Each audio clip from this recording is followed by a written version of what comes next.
할렐루야. 계시록 7장은 그동안 이단들이 영혼을 미혹하는 데 즐겨 사용해온 14만 4천에 대한 내용입니다.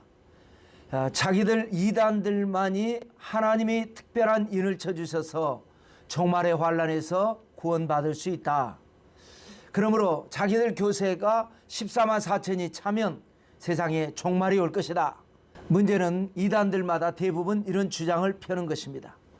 또 어떤 이단은 교세가 14만 4천이 넘으니까 더 이상 교리를 펴지 못하고 주님의 재림이 늦어지고 있다, 이렇게 주장을 합니다. 교회를 안 다녀도 사람이 죽으면 어떻게 되나, 세상에 종말이 오면 어떻게 하나, 이렇게 생각을 해본 사람이라면 이렇게 이단들이 주장하는 인맞는 14만 4천에 대한 교리는 굉장히 매력적이고 혹하는 미혹이 아닐 수가 없습니다. 계시록에는 14만 4천에 대한 내용이 두 번 기록되어 있습니다. 계시록 오늘 7장 말씀과 그리고 14장 말씀 되겠습니다. 그래서 계시록 7장 제목은 14만 4천 1, 그리고 계시록 14장 제목은 14만 4천 2가 되겠습니다. 오늘 계시록 7장 공부를 통해서 이단들의 주장이 얼마나 어처구니 없는 것인지 여러분들이 현명하게 판단해 보시기 바랍니다. 도표를 잠시 보면 하늘과 땅이라고 하는 두 가지 공간에서 위에 하늘에나 아래 땅에 수많은 사람들이 있습니다. 먼저 아래쪽 땅을 보시면 네 모퉁이에 네 천사가 있습니다. 말이 천사지 땅을 해롭게 할 권세를 가진 천사들입니다. 그리고 도표에는 나와 있지 않지만 다른 천사가 하나님의 종들의 이마에 인을 치기까지 재앙을 멈추라고 큰 소리로 외친 다음에 인을 치는데 이스라엘 12지파 중에서 인침을 받은 숫자가 14만 4천이다 라고 하는 내용이 되겠습니다. 그러는 사이에 위로 올라가 보면 하늘에서도 수많은 사람들이 있습니다. 제가 그냥 그 똑같은 그림으로 표현을 했지만, 자, 이 사람들은 보좌 앞에서 하나님과 예수 그리스도를 찬양하는 사람들입니다. 아래 땅에서는 사람들의 숫자가 14만 4천이다 라고 정해져 있습니다. 그런가 하면 하늘의 사람들 숫자는 언급이 없습니다. 아마 훨씬 많습니다. 왜냐하면 셀 수 없이 큰 물이라고 언급했기 때문에 그렇습니다. 그림은 똑같이 위에와 아래가 같은 그림을 사용했지만 사실은 숫자나 내용에 있어서 엄연히 다른 사람들입니다.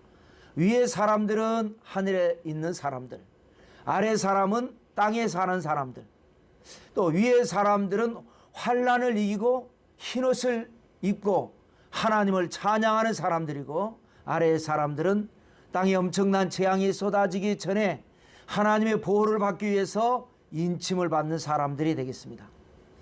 자, 여러분에게 하나 질문을 드리겠습니다. 세상에 종말의 환란이 닥칠 때에 하늘에서 흰옷 입고 있는 것이 좋겠습니까? 땅에서 재앙으로부터 보호를 받기 위해서 인침을 받는 것이 좋겠습니까? 100번 1000번 하늘에서 흰옷 입고 있는 것이 좋을 것입니다. 자, 계시록 7장 제목이 14만 4천 1이라고 말씀드렸죠. 부재라고 한다면 인맞은 사람들과 흰옷 입은 사람들. 그래서 계시록 7장 오늘 말씀을 6명의 중요한 등장인물들을 6개 대지로 나눠서 설명드리도록 하겠습니다. 첫째는 네 천사입니다. 재앙을 가져오는 거죠. 자, 1절 말씀입니다.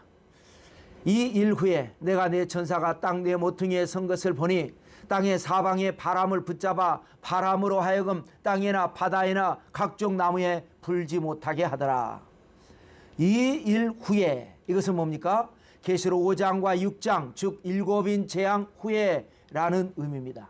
그래서 오늘 계시록 7장은 7인 재앙의 추가 사건이다. 자, 요한이 보니까 네 천사가 등장하죠. 땅 네 모퉁이에 선 것을 봅니다. 모퉁이는 변들이나 구석진 곳, 별로 중요하지 않습니다. 그런데 성경적으로는 종종 중요하게 언급될 때가 있습니다. 성막 메시지에 보면 가장 먼저 번제단이 있죠. 번제단을 만들 때에 내 모퉁이에 내 뿔을 만들어라 라고 하는 의미심장한 말씀이 있고, 예수님에 대해서는 건축자의 버린 돌이 모퉁이의 머릿돌이 되었다 라고 하는 말씀, 중요하게 언급을 된 거죠. 자, 내 천사가 딱 내 모퉁이에 섰다. 동서남북 끝자락인데 이건 뭐냐? 예외가 없는, 여지가 없는 모든 세상에 대한 강력한 암시가 되겠습니다. 자, 모든 세상에 어떤 일이 일어납니까? 땅의 사방의 바람을 붙잡아서 바람을 불지 못하게 하는 역사가 일어납니다. 땅에나 바다에나 각종 나무에 그야말로 어떠한 바람도 불지 못하게 하는, 땅에 바람을 불지 못하게 하는 것을 2절에서는 땅을 해롭게 하는 것이다 라고 표현을 했습니다. 그런 내 천사를 가리켜서 땅을 해롭게 할 권세를 가진 천사다. 여러분, 바람이라고 하는 것은요, 태풍같이 너무 지나치게 강하면 안 되겠지만 적당하게 불어주는 바람은 인간과 자연에게 얼마나 고마운지 모릅니다. 생명을 공급하고 탁한 공기를 신선한 공기로 바꿔주는 것이 바로 바람입니다. 식물들은 바람결에 흔들리면서 뿌리를 깊게 내립니다. 바다가 잔잔하기만 하면 물속에 있는 모든 어류는 다 죽습니다. 산소 공급이 되지 않기 때문에 그렇습니다. 봄이 되면 가까운 들이나 산으로 나가보면 어디다 봄나물이 가득하게 자라고 있습니다. 사람들은 그것을 캐서 먹고 겨울에 잃어버린 입맛을 회복하고 몸의 여러 가지 생리적 기능을 조절하고 그래서 건강을 유지할 수 있게 됩니다. 자, 그런데 이 고마운 봄나무를 누가 심었을까요? 바람이 심어준 겁니다. 또 숲이 황폐해질 때 생명으로 가득한 비결이 뭡니까? 바람입니다. 성경에서는 바람을 매우 중요하게 언급합니다.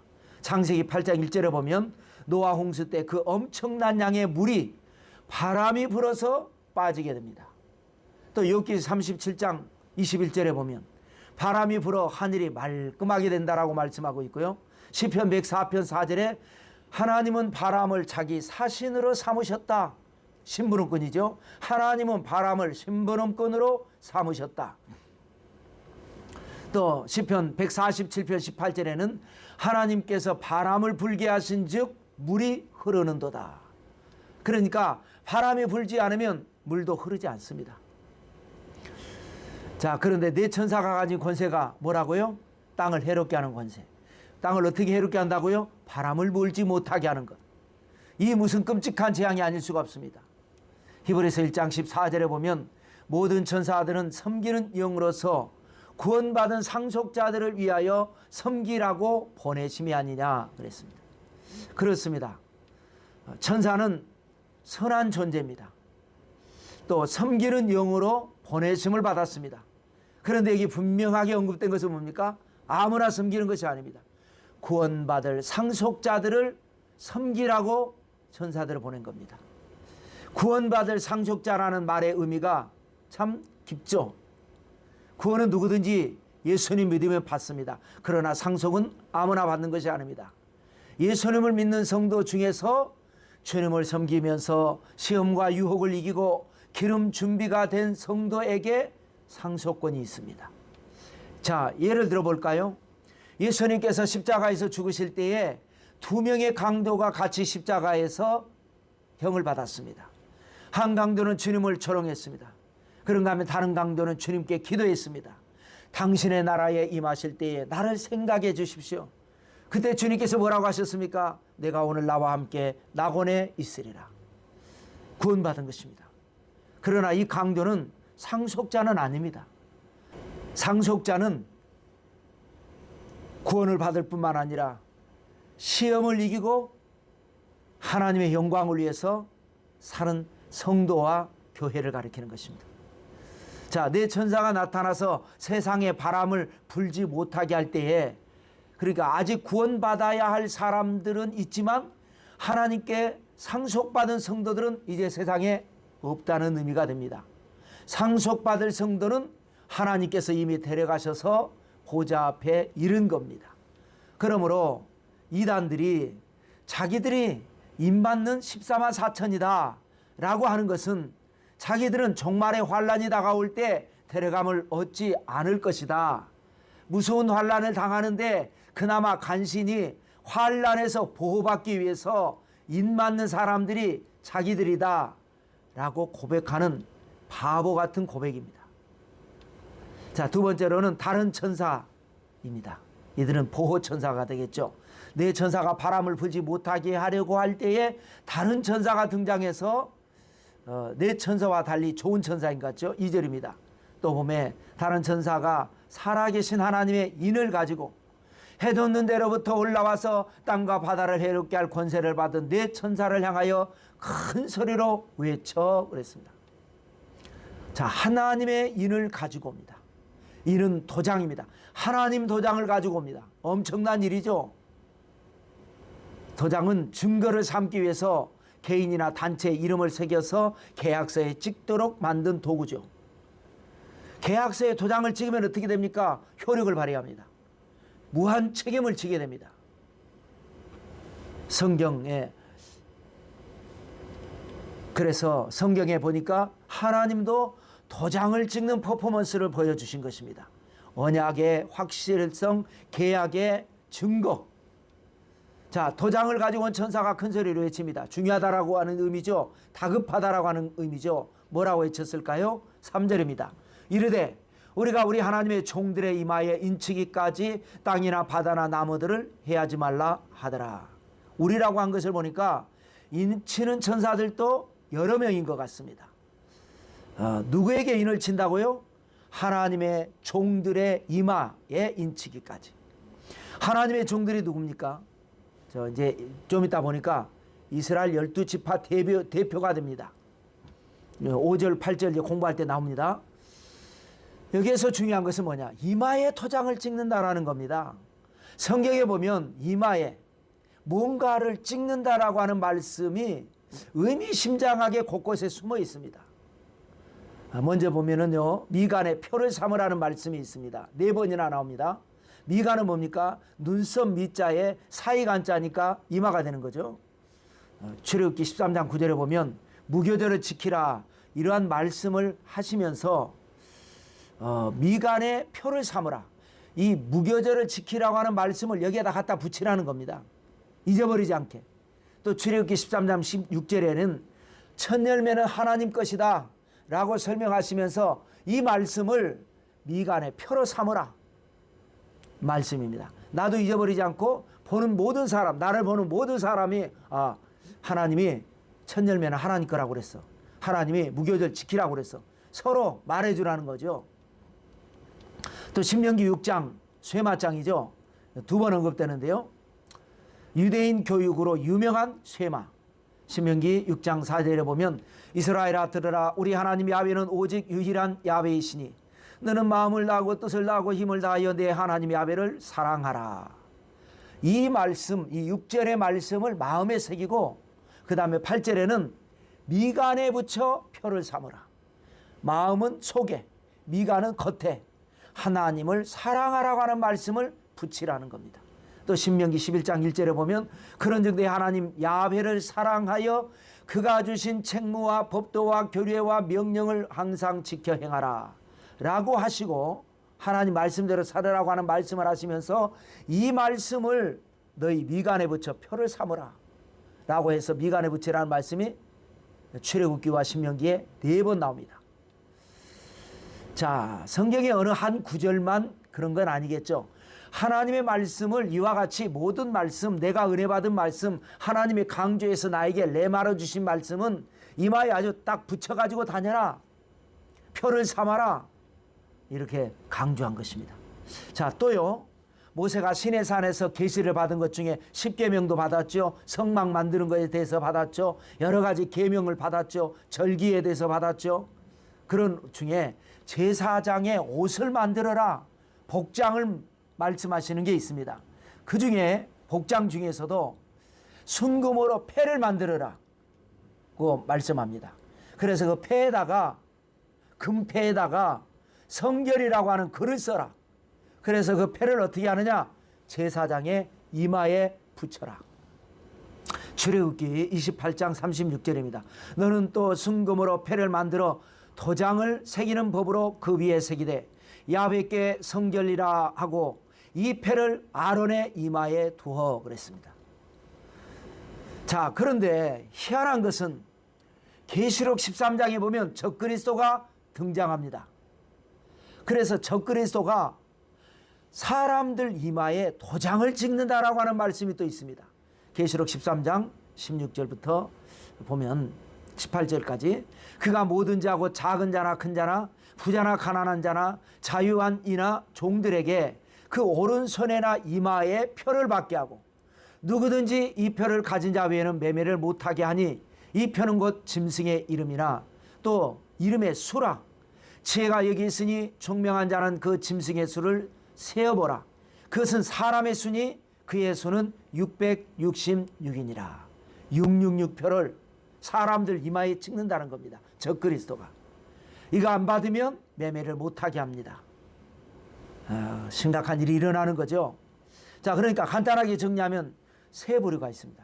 첫째는 참된 신앙의 부류가 있습니다. 그래서 하나님이 주신 중요한 말씀을 이마에 붙이고 사는 사람들, 이것이 바로 예수님 잘 믿는 오늘날 모든 신앙인들을 가리킵니다. 이마에 붙이고 살아요. 사람들이 딱 봐도 저 사람 예수 믿는 사람이구나 압니다. 이런 사람은 구원받고 휴거되고 그럴 자격을 갖추는 겁니다. 그런데 유대인들은 하나님의 자녀로 선택을 받았지만 믿지 않았습니다. 대속의 은혜를 거부했습니다. 십자가를 믿는 것이 아니라 십자가의 예수님을 죽이는 장본인들이 돼버리고 말았습니다. 그래서 그들은 휴거가 되지 않습니다. 그래서 이 세상에 남아서 환난을 당해야 합니다. 그런데 그들은 하나님의 택한 백성들이기 때문에 언약에 의해서 잘못은 했지만 하나님께서 도장을 찍어가지고 환난에서 견디게 이기게 하신다라는 겁니다.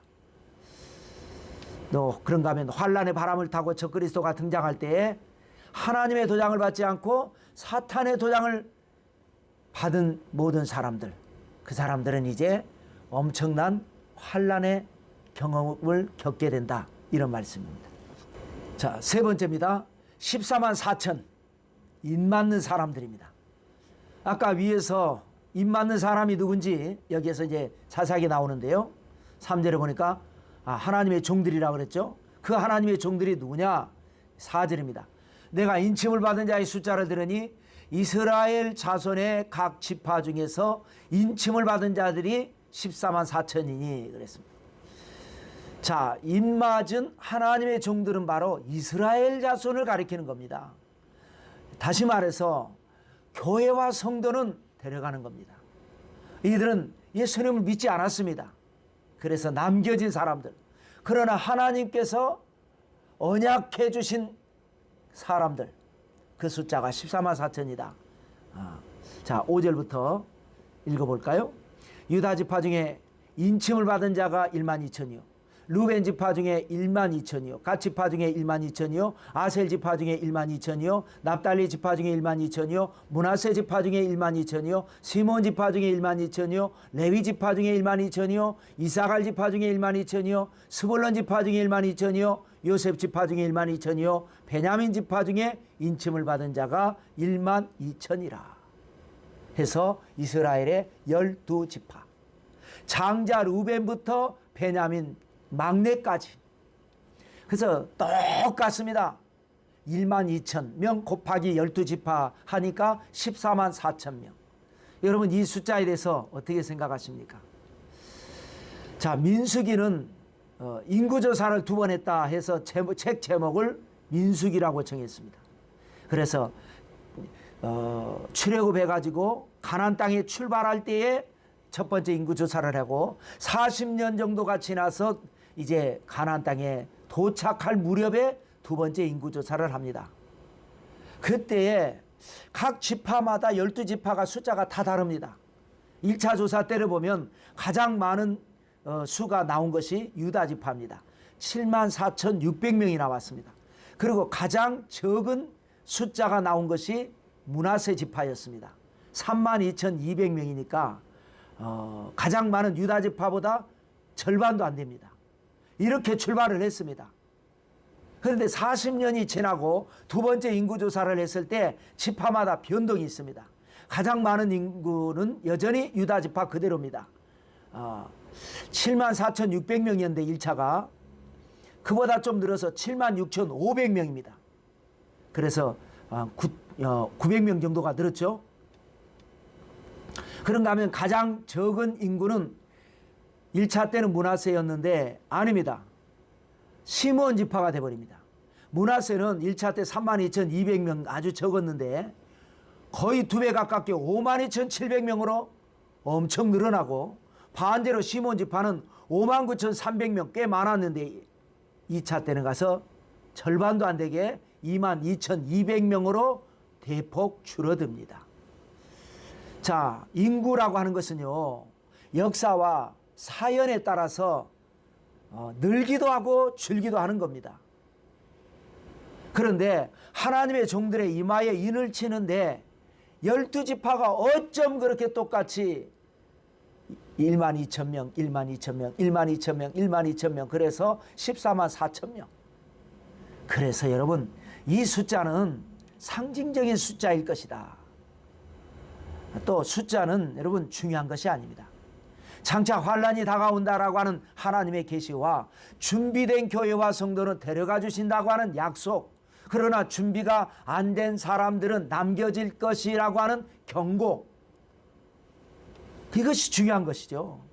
그러므로 참된 믿음을 가진 성도와 교회는 열심히 기름 준비 더 열심히 해서 데려감을 당하는 게 중요합니다.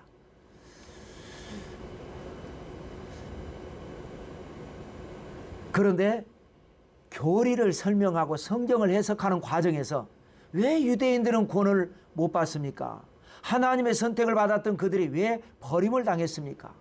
그렇다면 앞으로 우리도 하나님의 사랑을 신뢰할 수가 없지 않습니까?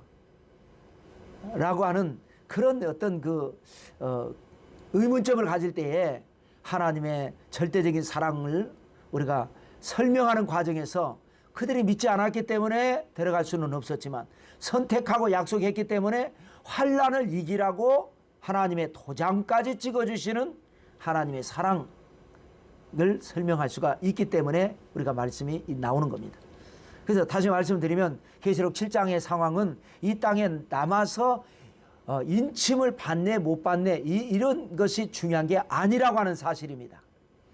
미리 데려감을 당해서 하늘에서 주님을 영접하는 사람들은 인침이 아무 소용이 없는 겁니다. 그런데 안타까운 것은 적지 않은 불쌍한 영혼들이 이단에 들어가면 하나님의 인을 맞는다라고 하는 밑도 끝도 없는 미혹에 끌려서 이단에 빠지는 경우가 많다라고 하는 것입니다.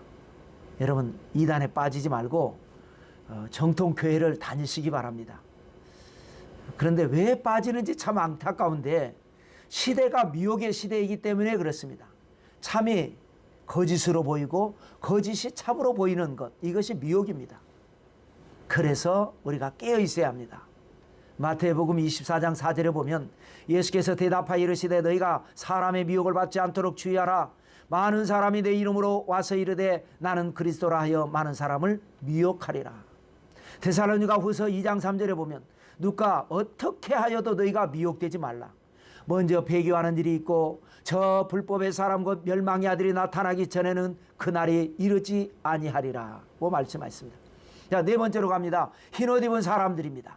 이분들은 승리한 사람들입니다. 남겨진 사람들이 아닙니다.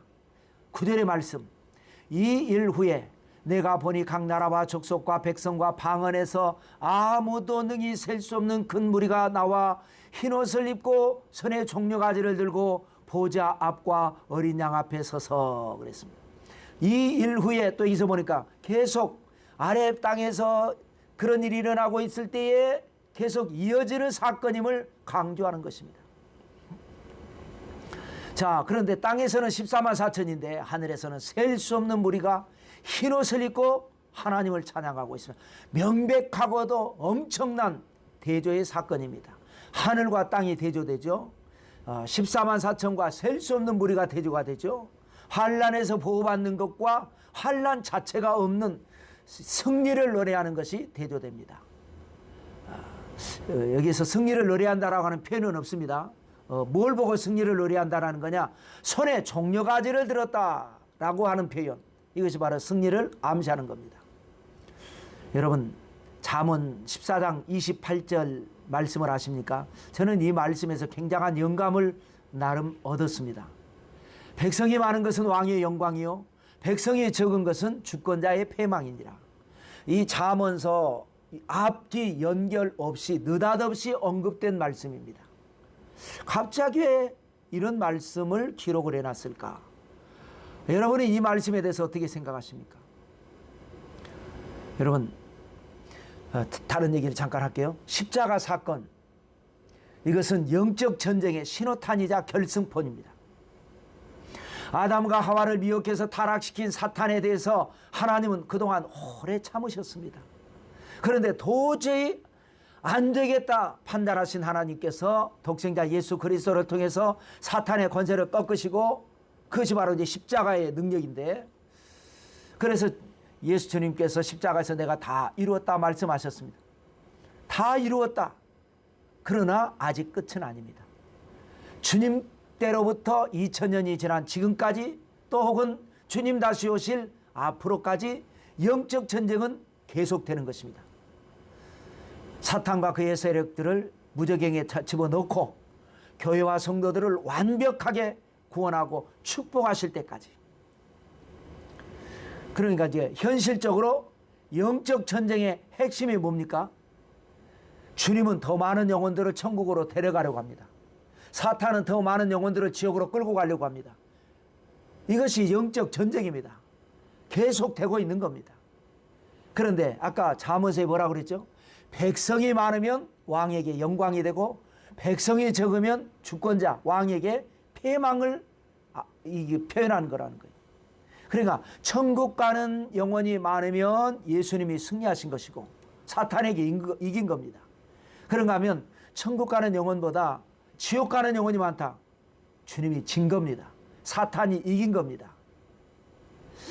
그러니까 자기들만 14만 4천 입 맞는 사람이라면서 정통교회와 성도를 비방하고, 그래서 교회가 무너지게 하고, 이런 이단들은 하나님의 나라, 주님의 영광은 안중에도 없습니다.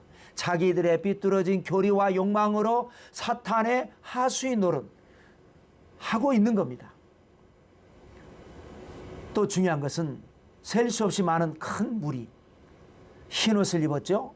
손에 종려나무 가지를 입었습니다. 두 가지 다 중요한 메시지입니다. 흰옷은 뭡니까? 주님의 부활을 상징하는 겁니다.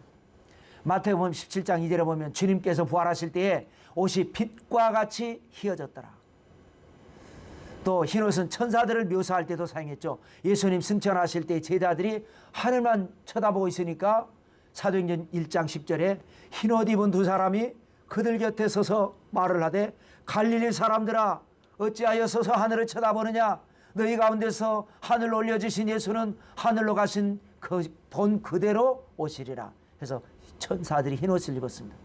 그러므로 여기 흰옷 입은 사람들은 뭐냐? 예수 그리스도를 믿음으로 말미암아 부활에 참여하고 더 이상 세상에 속하지 아니하고 천사와 같이 신령한 이제 반열에 선 성도들. 그 다음에 또 하나 중요한 게 뭐라 그랬죠? 손에 종려나무, 승리를 말한다 그랬죠. 그래서 흰옷 입은 사람들과 입 맞은 14만 4천을 비교하면 14만 4천은 여러분 생각해 보십시오. 바람이 불지 않는, 땅을 해롭게 하는 그런 자연 환경에서 살아야 합니다. 물론 도장 찍어서 보호는 받지만 여러분 편할 리는 없지 않습니까?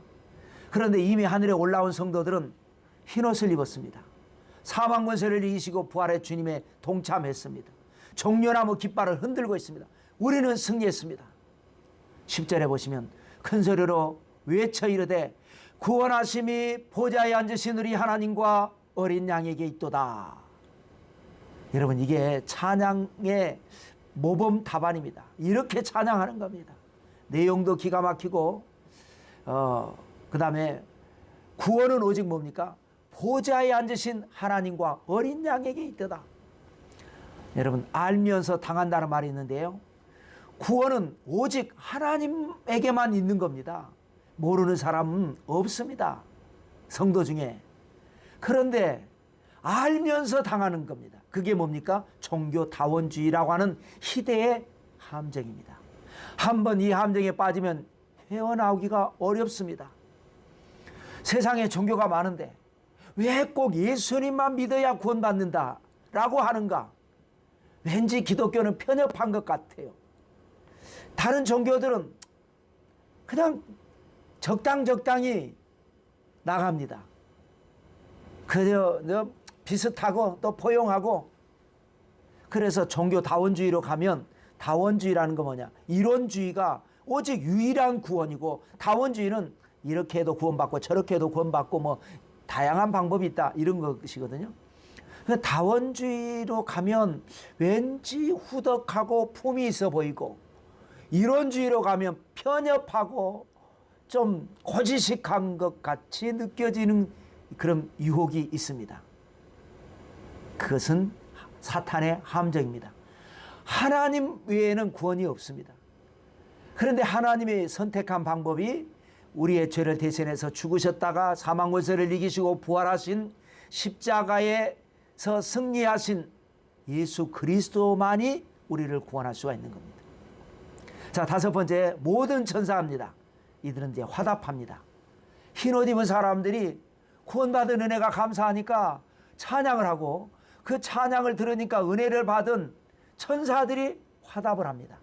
화답은 뭐죠? 반응을 보인다는 거예요. 여러분, 예배는 반응을 보이는 겁니다.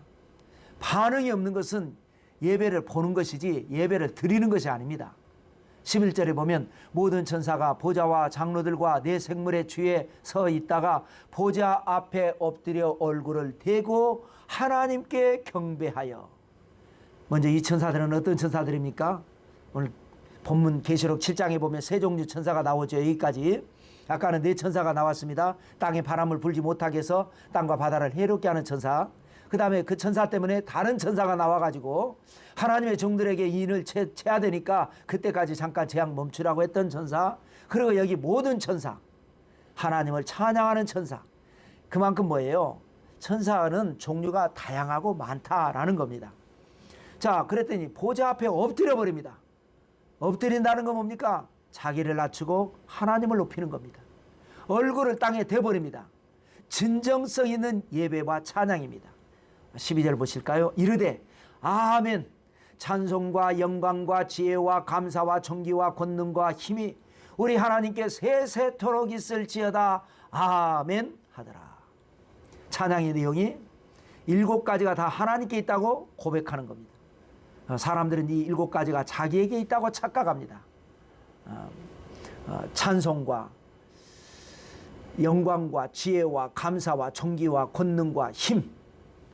여러분, 찬송은요, 노래 잘하는 사람이 사람들 앞에서 자기 멋을 부려가면서 멋들어지게 부르는 노래가 아닙니다. 찬양을 받으시는 분도 하나님이시고 찬양을 하게 하시는 이도 하나님입니다. 하나님께 찬양하는 겁니다. 찬양 노래 불러가지고 박수 받고 내가 노래 잘하지 이렇게 되면 안 됩니다. 세상 노래는 어쩔지 몰라도 찬양은 오직 모든 영광 하나님께. 그 다음에 영광도 하나님께 있습니다. 아담이 에덴 동산에서 타락한 원인이 뭡니까? 선악과를 먹고 눈이 밝아지면 자기들도 하나님처럼 될 수 있다라고 하는 착각입니다. 영광은 오직 하나님께만. 그래야 우리가 은혜 받을 수 있고, 그래야 복 받을 수 있고, 그래야 응답 받을 수 있는 겁니다. 그 다음에 지혜도 하나님께 있는 것이다. 과학의 원리를 발견하고 혹은 사업에 중요한 아이디어를 내고 문학이나 예술에 영감을 하는 것, 이 모든 지혜는 하나님께 있지 사람에게 있는 게 아닙니다. 때로는 사람에게 있는 것 같이 보입니다. 그러나 그것은 하나님께서 각 사람에게 나눠 주신 것입니다. 감사도 하나님께 있습니다. 올바른 신앙과 인격을 가진 사람은 감사합니다. 하나님이 함께하지 않는 사람의 특징이 뭐냐? 감사하지 않습니다. 그 다음에 존귀도 하나님께 있다. 여러분, 한평생 살면서 멸시천대를 당하지 않고 귀한 존재가 되어 사는 비결이 어디에 있습니까? 하나님께 있습니다.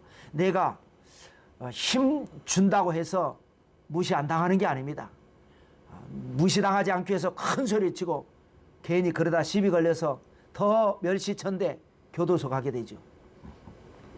자존감이라고 하는 것은 노력한다고 해서 되는 게 아니라 하나님이 주셔야 됩니다.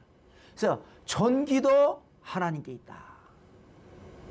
그 다음에 권능도 하나님께 있다.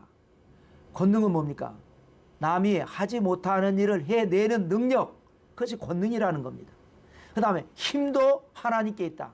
체력적인 힘뿐만 아니라 심리적인 힘, 영향력을 발휘하는 힘. 그러니까 이러한 모든 것이 하나님께 있다라고 하는 사실을 온전하게 깨닫고, 그래서 하나님께 은혜를 구할 때에 깜짝 놀랄 기적은 반드시 일어나는 것입니다. 자, 마지막 6번째, 장로가 또 나옵니다. 장로는 설명을 해줍니다. 13절입니다. 장로 중 하나가 응답하여 내게 이르되, 이 흰옷 입은 자들이 누구며 또 어디서 왔느냐? 자, 아까 흰옷 입은 사람들, 하늘에 속한 사람들, 도대체 이들이 누구냐라는 거예요. 어디에서 나온 사람들이냐라는 거예요. 아까 6번째 대지에서 설명해 주겠다라고 제가 언급했죠. 24 장로 중에 한 사람이 요한에게 질문한 거예요. 왜요?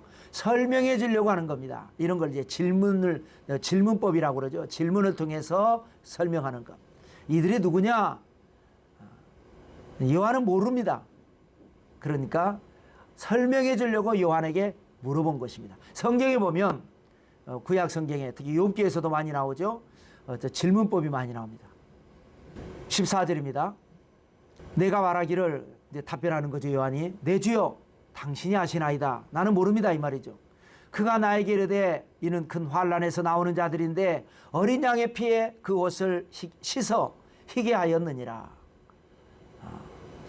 자, 환난에서 나오는 자들이다. 큰 환난. 이 환난이 뭡니까? 7년 환난이 아닙니다.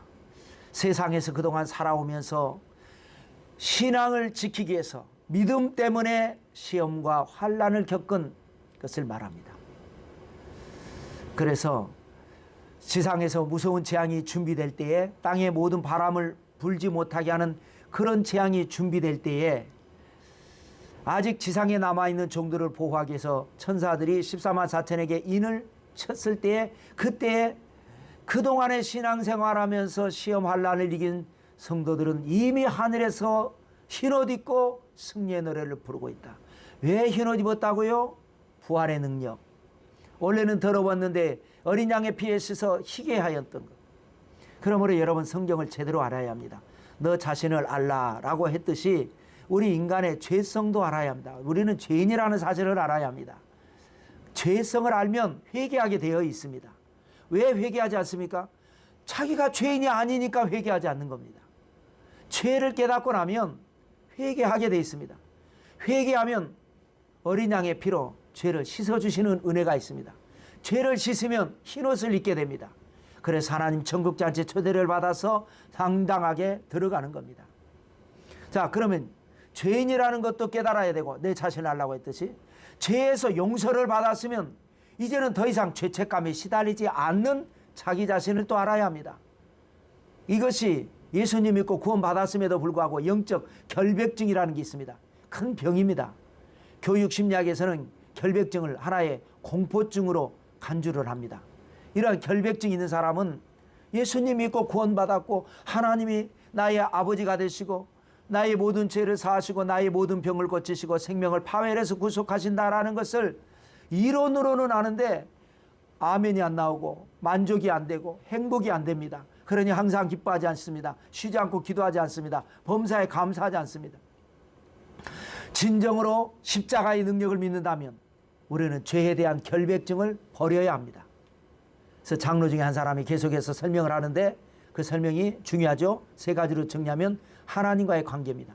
흰옷 입은 사람들은 하나님과 어떤 관계인가? 15절입니다. 그러므로 그들이 하나님의 보좌 앞에 있고 또 그의 성전에서 밤낮 하나님을 섬김에 보좌에 앉으신 이가 그들 위해서 장막을 치시리라. 하나님의 보좌 앞에 있고, 이건 뭔가 하나님과 함께하는 거죠. 면전신앙. 여러분, 그러니까 세상에서 살 때부터 늘 하나님이 계심을 믿는 면전신앙을 가진 사람이 천국에까지 가는 겁니다.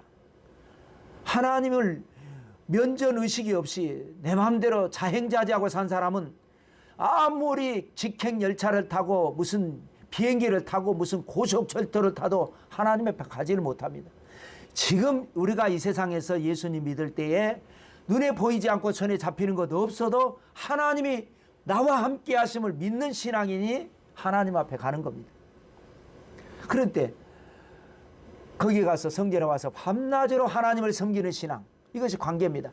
하나님 앞에 있고 하나님을 섬기고 하나님도 가만히 있지 않고 우리 위에 장막을 치셔서 보호해 주시고 은혜를 주시고 축복해 주시는 것, 하나님과 성도의 관계, 예배를 드리고 영광을 받으시고 축복해 주시고 은혜를 받고, 그 다음에 두 번째는 변화된 삶입니다.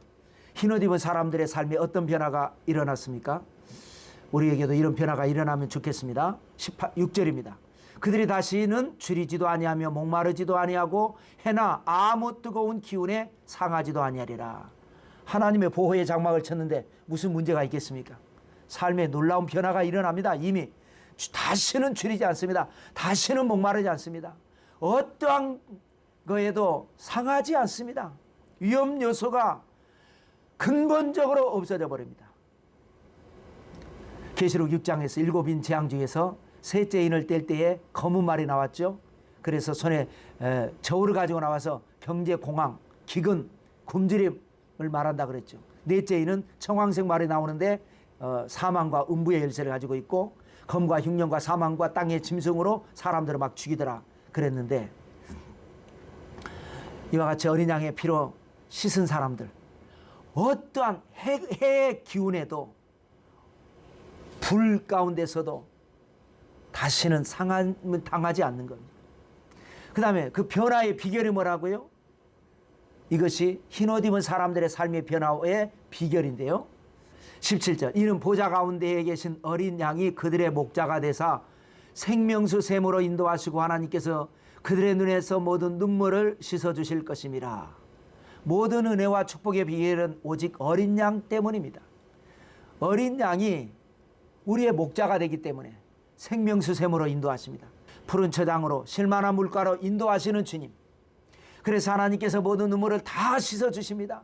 그동안에 억울해서 흘렸던 눈물, 슬퍼서 흘렸던 눈물, 아파서 흘렸던 눈물, 괴로워서 흘렸던 눈물 다 씻어주십니다.